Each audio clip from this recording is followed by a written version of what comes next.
Bonjour à tous, bienvenue sur le blog des nouvelles technologies pour cette nouvelle vidéo qui va concerner la prise en main du tout nouveau smartphone de BlackBerry qui est tout simplement le BlackBerry Key One. Donc il a été annoncé hier soir lors d'un événement spécial de BlackBerry juste avant l'ouverture du Mobile World Congress à Barcelone.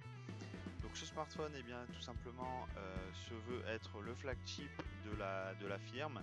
Il a été conçu par la société chinoise TSL, donc qui établit un partenariat avec BlackBerry pour produire toute une gamme de dispositifs.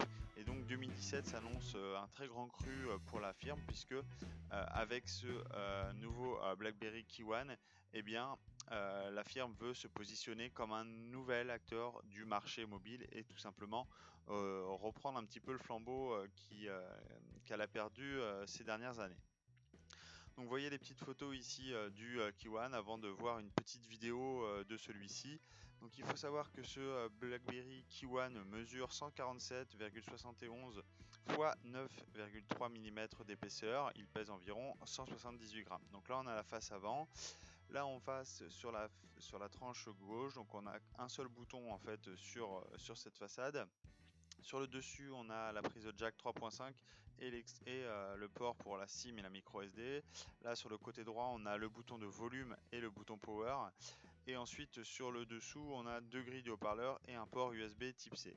Donc voilà en façade. Donc ce qu'on remarque tout de suite, c'est évidemment son clavier. Là, on est sur l'arrière. Donc on a un capteur de 12 mégapixels. C'est un capteur Sony qui permet d'enregistrer notamment de la vidéo en 4K. Il ouvre à 2. Et ici, donc, on a la face arrière avec une coque légèrement texturée. Concernant les bords et les arêtes du smartphone, c'est en aluminium et ça lui donne un plus bel effet. Donc voici ici l'écran. Donc on est sur un écran de 4,5 pouces d'une résolution de 1620 par 1080 pixels. L'écran a un ratio de 3:2, donc plutôt inhabituel, mais plutôt adapté avec le clavier que vous avez ci-dessous. On est sur du Android 7.1, donc ça c'est plutôt la bonne nouvelle. Vous avez vu, on a l'écosystème Google complet. On va également retrouver des applications directement de BlackBerry. Donc là, vous avez le BlackBerry Hub qui est un petit peu l'application phare pour la marque. On va également retrouver d'autres applications dédiées à BlackBerry, notamment Calendar, le Contact, Note. Et puis on va retrouver une application également de sécurité, TDEC, qui va nous permettre un petit peu d'améliorer toute cette partie sécurité. Là, vous voyez, j'utilise l'application Hub avec le clavier, donc pas facile à la vidéo de filmer et de prendre en main le smartphone. En tout cas, sachez que l'appui sur les touches est plutôt bon, plutôt réactive. Là, ici, je lance Chrome et vous allez voir, il y a une petite fonctionnalité plutôt sympathique avec le clavier. Vous voyez, on peut scroller évidemment sur l'écran tactile. Et puis, on va également pouvoir scroller directement sur le clavier. Donc on peut rester en fait notre pouce directement sur le clavier et vous allez pouvoir manipuler, faire jouer le défilement en fait de votre smartphone. Donc là je continue un petit peu à utiliser le clavier avec l'application Messenger. Donc encore une fois, j'ai pas pu tester longuement le smartphone, une 10 à 15 minutes, mais la réactivité était plutôt bonne. Là voilà, je passe à la partie photo. Donc là encore, on est sur un salon, mais le rendu était plutôt très bon à voir en conditions réelles. Mais en tout cas, j'ai plutôt apprécié son utilisation. Et puis là, on va passer sur la caméra frontale. Donc c'est une caméra de 8 mégapixels, notamment avec un flash LED et qui va ravir tous ceux qui sont tous les amoureux de selfie.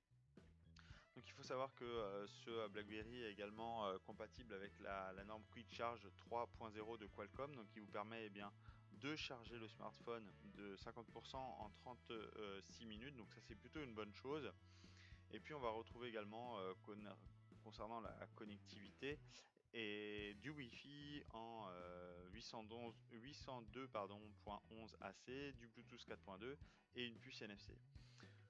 Ensuite, sous le capot, vous allez retrouver un processeur Snapdragon 625. Alors, c'est pas le dernier, le gros en tout cas processeur de Qualcomm, mais il est plutôt bon.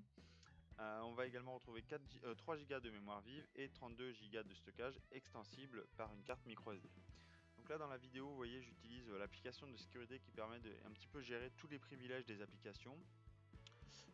Voilà, là je vais retourner sur l'application message. Je vais encore un petit peu jouer avec le clavier. voilà, j'essaie de l'utiliser, donc toujours pas facile, mais en tout cas, le ressenti est plutôt bon.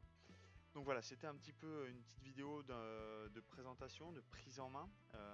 J'ai quand même pu le prendre 10-15 minutes, comme je vous l'ai dit tout à l'heure. Donc j'ai plutôt été agréablement surpris par son utilisation. L'écran est vraiment plutôt bon. Évidemment, ça mérite un test plus complet. Mais en tout cas, les premières minutes avec ce smartphone m'ont eh bien, m'ont plutôt ravivé un petit peu la flamme de BlackBerry qui évidemment avait été un peu perdu ces derniers temps. Mais là, on a vraiment quelque chose de sympa en main. Maintenant, évidemment, il va falloir vraiment tester tout ça pour en savoir un petit peu plus. Donc si vous avez des questions, n'hésitez pas à me les poser, j'y répondrai avec grand plaisir. Et surtout, je vous dis à très bientôt. Au revoir.